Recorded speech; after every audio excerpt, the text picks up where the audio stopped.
Hello everyone, GoldenNova here. During my break, I held a little poll over on the community tab to ask what archetype you'd like to see made into an explained video before we roll into Ancient Guardians. At time of writing, we're still just a little bit shy of the full set spoilers, and I wanted to make sure we had everything up to date before covering Choir Kids, Reptiles, and Bears. Oh my. And it was a hard-fought battle. The Dino Mist support was palpable, but in the end, another TCG exclusive archetype won out. So today is all about Dream Mirror, a theme based on dreams, but is itself not a dream theme episode. We'll have one of those later. Now, honestly, I never thought I'd be covering these cards. Dream Mirror is this bizarre combination of interesting game design and horrible execution that is rather fascinating, but the former does little to outweigh the latter. Ineffective payoffs and contrived setups made this deck the butt of jokes the community over. In fact, I would say that they used to occupy the mental space that War Rocks are in now, though I admit the severity of the response doesn't even come close. But despite being an archetype loved by few and forgotten by many, the developers decided to go back to this particular well in Blazing Vortex and dredge up some new cards, and yeah, some of them are pretty darn good actually. So let's crack open a bedtime story about our current characters, dream up the new cards, and try to see what we can add to help us remember those fleeting visions. It's time to reflect on Dream Mirror.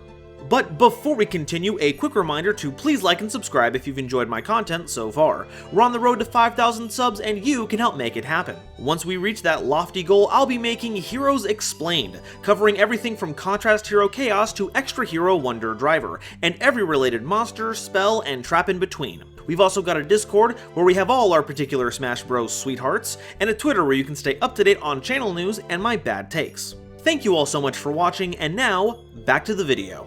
So what's the deal with Dream Mirror? Well, they're a series of light and dark monsters, where have I heard that before, that are mirror opposites of each other. For the most part, every character has a light and dark version of itself, and as a quick effect, you contribute one to special summon the other from the deck, provided that there is a Dream Mirror field spell representing their opposite nature on the field. You can think of it as them jumping into a new world and it changing their personalities. We've got a Dream Mirror of good fluffy dreams, and another that houses all the dark thoughts lodged deep within the recesses of your mind. Material derived from watching too many videos about ARGs and unfiction projects at the latest of hours, compacted and refined through repression until it's been crystallized into a single, overwhelming fear.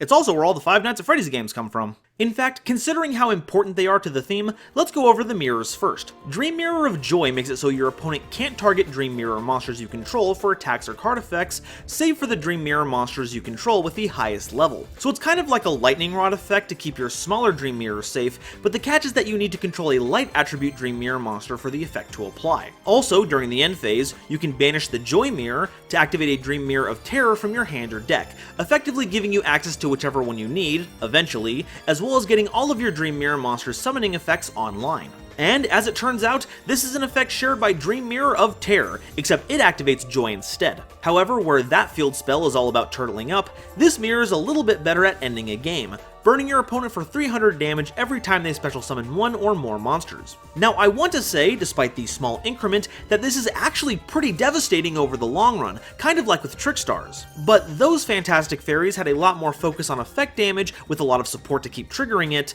whereas Terror doesn't have the advantage of all those multipliers. I mean, even the amount of summons needed to threaten Nibiru only does 1500, not really a stellar amount. Oh, and all of that is moot if you don't control a dark attribute Dream Mirror monster. So neither of our field spells effects are particularly good, but they do enable just about every other card in our deck, so we can't escape using them. If it helps, just think of them as garnets with a little bit of upside. Just make sure not to let any future excitement you may have skew your view of these cards. Win conditions in the mirror are less effective than they appear. Alright, let's continue by talking about the rest of the Rising Rampage cards. Aikilos, the Dream Mirror Sprite, is a level 1 light fairy monster with 0 attack and 500 defense, and if they're special summoned by the effect of a Dream Mirror monster, you can add any Dream Mirror card from your deck to your hand, so hey, you have an Omni Searcher, that's pretty cool. They can be tagged into Aikilos the Dream Mirror Mara, a dark fairy monster with 500 attack and 0 defense. If special summoned by the effect of a Dream Mirror monster, you can special summon a Dream Mirror monster from your hand, which will end up triggering that monster's effect. Together, the Aikilos duo can mobilize and trigger a majority of your Dream Mirror effects, with Sprite adding them to your hand and Mara special summoning them. They also set up the dynamic of Dream Mirrors tagging into another monster in the theme, and gaining effects when summoned by in-theme monsters, meaning considering that they're in the same design family as Gladiator Beasts, and I don't know how to feel about that. Our next pair starts with Morpheus, the Dream Mirror White Knight, a level 8 light warrior monster with 1000 attack and 2800 defense. If summoned by a Dream Mirror monster, they can't be destroyed by battle or card effect that turn. Combined with Dream Mirror of Joy, you have a lightning rod effect that points all targeting to a monster that can't be destroyed by battle or card effect, and in that specific context, it is kinda nifty. They can be tagged into Morpheus, the Dream Mirror Black Knight, a level 8 Dark Warrior monster with 2800 attack and 1000 defense. If they're special summoned by a Dream Mirror monster's effect, you can target a card on the field and destroy it, so it's kind of like a Dark Destroyer without all the crazy cool combos. These two form an offensive-defensive team, guarding your setup with White Knight, then removing a problem card with Black Knight. But talking about all these knights is just really making me want to play some chess.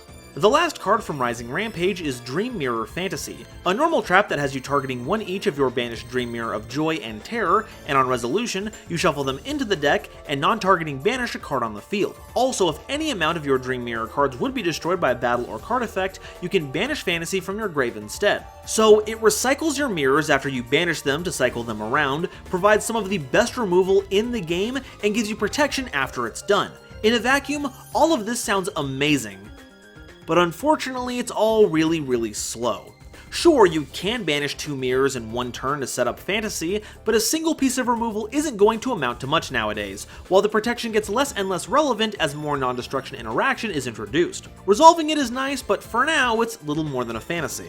So that's where the deck was after its initial release. Its only real win condition was summoning Black Knight Morpheus over and over again as removal, and using its 2800 attack stat to push for a game, but the deck could do little else, especially since it lacked meaningful synergy with other themes, save for tributing a bunch of lights and darks for Chaos monsters. Thankfully, the booster set Chaos Impact has a few things in store for us. Let's start with our next creature cycle.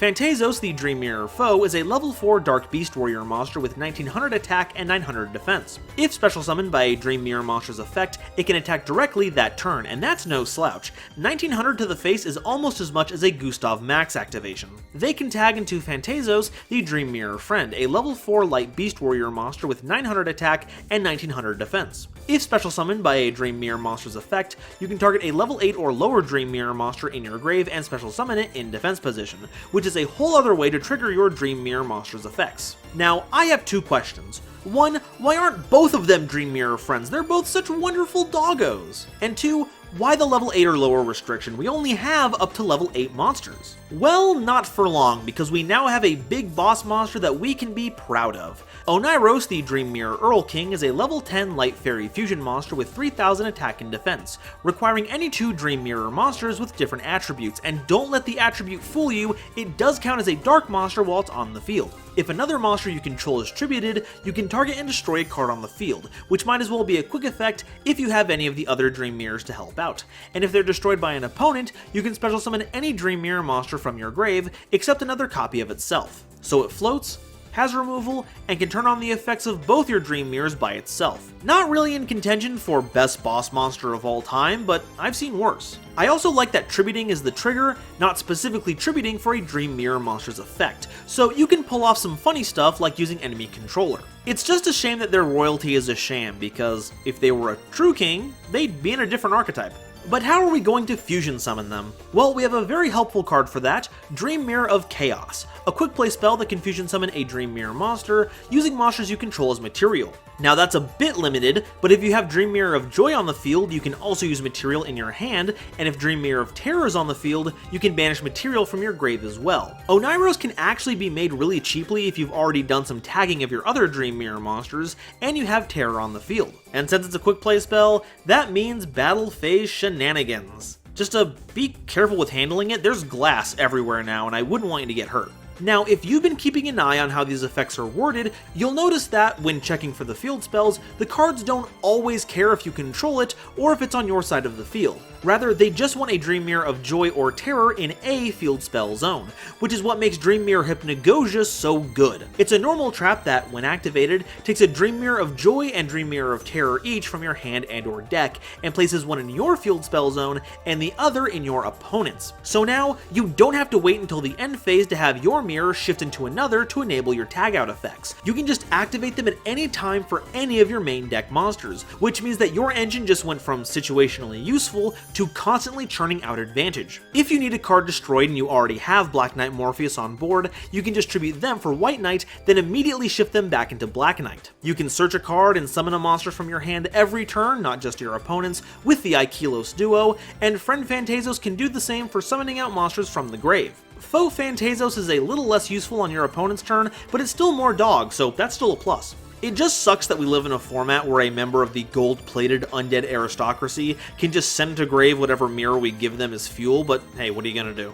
And it's not just our monsters that like having both mirrors on the field either. Dream Mirror Phantasms is a continuous spell that adds any Dream Mirror monster from your deck to your hand when activated. And that's already pretty great. Having a Reinforcements of the Army type card is something any deck is going to like, but it also comes with a little extra bonus. If Dream Mirror of Joy is on the field, all of your monsters, not just Dream Mirrors, gain 500 attack and defense. And if Dream Mirror of Terror is on the field, all of your opponent's monsters lose 500 attack and defense. And while you can only activate one Phantasms per turn, these buffs and debuffs do stack if you can manage it, leading to some pretty interesting battle matchups. For instance, with just one fully loaded Phantasms on board, Oneiros can go toe-to-toe with a Dragoon that's been boosted once, and since Oneiros floats, you'll still be ahead in card advantage when they crash. All in all, this is an excellent card that makes Black Knight Morpheus even more threatening, and Faux Phantazos hit like a truck when going for that direct attack, but I don't know what it is, but all these cards just make me want to sit down and start listening to the original soundtrack for Labyrinth. Our last Chaos Impact card is Dream Mirror Oneiromancy, a counter trap that can negate cards depending on the Dream Mirrors we have on field. If Dream Mirror of Joy is on the field, you can negate the activation of a spell or trap card and destroy it, and if Dream Mirror of Terror is on the field and your opponent would special summon any number of monsters, you can negate the summon, then destroy them. So when fully loaded, Oneiromancy has almost the same range as Solemn Judgment, and while you can activate multiple of them per turn, Oneiromancy is searchable via Aikilos. It's got its flaws, but I wouldn't recommend sleeping on it. And that wraps up our Chaos Impact editions. With the ability to put both Dream Mirrors on the board at once, our play sequences have become much more accessible. While Dream Mirror Fantasy is much less useful now, we have powerful removal options in Black Knight Orpheus and Oneiros, and as long as we can keep shuffling our Dream Mirror monsters back into the deck, we can keep summoning them over and over again to make some kind of mid-range strategy. It's certainly not the best deck, but it's leagues better than where it started, and Blazing Vortex decided to add a few more flights of fancy to try and smooth things out. First is Oneiros' little baby form, Neoroy the Dream Mirror Disciple, a level 3 light fairy monster with 1000 attack and defense. If any number of Dream Mirror monsters are on the field, you can special summon them from your hand, and you can change their attribute to dark if you'd like. Also, if they are special summoned by the effect of a Dream Mirror monster, including themselves, and Dream Mirror of Joy is on the field, you can return a spell or trap your opponent controls to their hand, and if you control Dream Mirror of Terror, you get to draw a card, then shuffle a card from your hand back into your deck. Neoroy doesn't do a whole lot for the theme, if I'm being honest. They give you more material for link summoning if you need it, and that's pretty cool, but it seems primarily geared towards helping you fusion summon if you don't have any of your mirrors on the field. You can summon Neoroy, then change its attribute to be different from what you have on field, then you can play Dream Mirror of Chaos with no worries. And if you do have the mirrors on board already, then you just get a few extra effects to help you out. And with that attribute changing effect, they're the physical personification of the I can be your angle or your devil meme. We've also got our new fusion monster in the mix, Oneiros the Dream Mirror Tormentor. They have all the same stats as Earl King Oneiros, right down to the necessary fusion materials, except they're a dark fiend, not a light fairy, but their attribute is treated as light while on the field. Once per turn, you can negate a monster effect with them, provided Dream Mirror of Terror is in a field zone, and if Dream Mirror of Joy is on the field, you can tribute them to special summon Earl King Oneiros from your extra deck in defense position. So now we have a bit more disruption by way of monster effect negation, and a bit of a loop as well. When the Earl King Oneiros you summon off of Tormentor Oneiros is destroyed, you can summon Tormentor right back. Then you can tribute them off to summon a new Earl King from the extra deck, and do the whole thing over again. And on top of all these cool effects, the possibility of an emergent Tormentor archetype alongside Obelisk is exciting. Our last card is Dream Mirror Recap, a continuous trap that gives me Madolche vibes. When a Dream Mirror monster you control would be tributed to activate their own effect, it's shuffled into the deck instead of being sent to the grave. This creates a loop where you'll never run out of monsters for your duos to tag into, removing the need for cards like Pot of Avarice. This is really good in the long term, but does create some hiccups in earlier play sequences. For instance, if Recap works as intended, Friend Phantasos won't have anything to summon out of the grave, and the Oneiros loop mentioned earlier now leaves Earl King without a target, because Tormentor will just get shuffled back into the extra deck when they do. If Recap let you choose when to apply the effect, then this would be a different story, but as of now, I have mixed feelings. You do have the option to remove it from the equation altogether though. You can send Recap from your field face up to the grave to place a Dream Mirror of Joy or Terror to your field zone from your banished zone or graveyard. Then you can special summon a monster from your hand that specifically lists that card you placed to the field from your hand. So if you place Joy Mirror, you can summon one of your dark monsters from your hand, and if you do the Terror Mirror, you can summon a light one. And while this won't trigger their effects because they're being summoned by a trap card, not a monster card, you are set up to activate their Tag Out effect to get their Alter Ego's effect, so that's pretty cool. And as this is the last card in the theme so far, that does it for the recap. So we've gone over all the cards, but what do we do with them? Well, we've got a decent suite of removal as well as negation, with some hefty sized bosses that can deal big chunks of damage, so we've got a mid-range deck on our hands. Our goal is to resolve Hypnagogia as soon as possible so we can begin our advantage loops and use them as many times as possible to outpace our opponent while stripping them of their own cards in the process. But what can we play to help them out?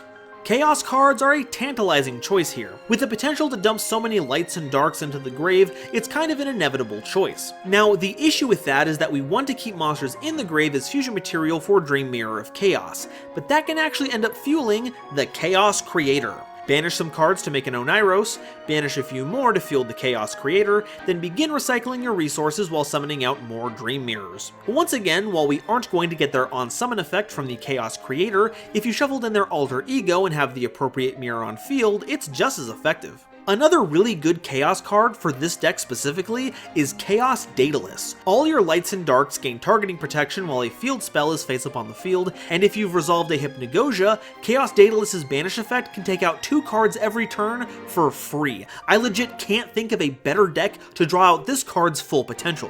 As for a silly tech pick, I think Pseudospace has some interesting applications. Newer Dream Mirror builds would rather sit on both field spells at a time, rather than banish to swap between them during the end phase. Pseudospace can banish any field spell mirrors stuck in your grave to set up for Dream Mirror Fantasy later on, and bonus, before it stops mimicking a Dream Mirror, you can activate the end phase effect to banish itself to swap it out for a more permanent counterpart. On a similar note, Phantom of Chaos can banish any of your Dream Mirrors in grave to let you tag into an Alter Ego that won't fade away during the end phase. And that's all I've got to say for Dream Mirror. The deck is still far from even rogue consideration in my opinion, but it's far and away a better deck than it was on release, and gives me hope that any deck that has an initially rocky start, yes even War Rocks, can gain support down the line that can give them interesting mechanics with at least competent gameplay. Well, okay, maybe the whole War Rock thing is a bit of a pipe dream. But now, I want to hear what you all have to say. Do you think Dream Mirror has what it takes to be a sleeper hit, or are they going to have to spend more time reflecting on their shortcomings? Let me know in the comments, and if you haven't already, please make sure to like, subscribe, and share this video around. It really does a lot to help me out. And if you want to see another Dream theme, check out my first video of my custom card series, well, Dream Theme, where I cook up cool custom cards and commission artists to provide the images. Thank you all so much for watching, and I'll see you next time. Bye-bye.